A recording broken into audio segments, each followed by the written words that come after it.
Former President Trump easily winning the 2024 GOP presidential nomination straw poll. Florida Governor Ron DeSantis a distant second. So what does this mean? Will Republicans need to nominate former President Trump if they want to win back the White House? Well, let's ask Mark Jones, professor of political science at Rice University's Baker Institute. All right, Mark, a lot can happen in the next 3 years, but how much weight, how much credit do you give the CPAC straw poll with Trump getting an overwhelming majority, 70% of the vote? Well, what it shows us is what we're seeing in public opinion polls is that Donald Trump remains the most popular Republican among Republican activists and conservatives. Therefore, he is the person to beat looking into 2024. He will, however, though, be quite old at that point. And so there are a lot of questions about whether or not he'll actually be up to the task of running for president. But until he declines, and I wouldn't expect him to decline until at least sometime late in 2023, he will be the person to beat. So what we're going to see is people rallying to be the second choice. And that's where Florida Governor Ron DeSantis has really shown that he has a leg up on all of his potential rivals. And Trump has not said if he is running yet. Has he, in a way, frozen a potential field? Or are there others out there who could make a legitimate run? Well, in some ways, he's frozen the field, but in some ways, he has not. So he's frozen the field in the sense that people still need to contend with him.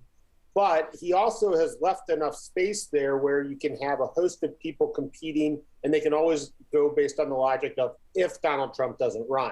And so, but it is making it difficult for people and Republicans to move past the Trump administration because he continues to be omnipresent in all decisions.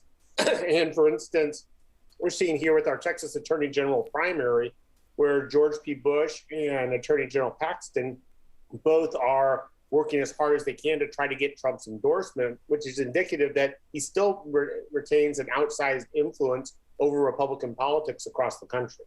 And Mark, is there a timeline when a candidate has to make his intentions known if he is going to run in 3 years? Oh, not really, especially someone like Donald Trump, who doesn't need to boost his name recognition, can probably wait as late as the fall of 2023 if he so desires. I think you'll start getting a lot of Republican pressure on him to make a decision one way or another. But theoretically, he could wait until late in the fall of 2023 before he formally launched his candidacy. And he's been barred from Facebook and Twitter. Do you think that he can still run a successful campaign without the help of social media? It'll be a little more difficult, but the reality is he still generates free media coverage, what we call earned media, just by speaking. So I think he's still in pretty good shape, and clearly he has pretty much 100% universal name recognition among Republican primary voters. He has said that he would consider the Florida governor as being his running mate, but there's also other candidates that could potentially be in there, like Mike Pompeo and former Vice President Pence, right?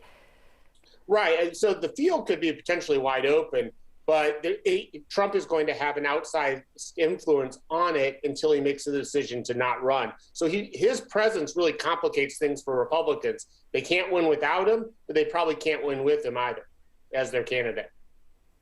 Okay, Mark Jones, political science professor from Rice University's Baker Institute. Thanks so much for joining us today, Mark. Appreciate it.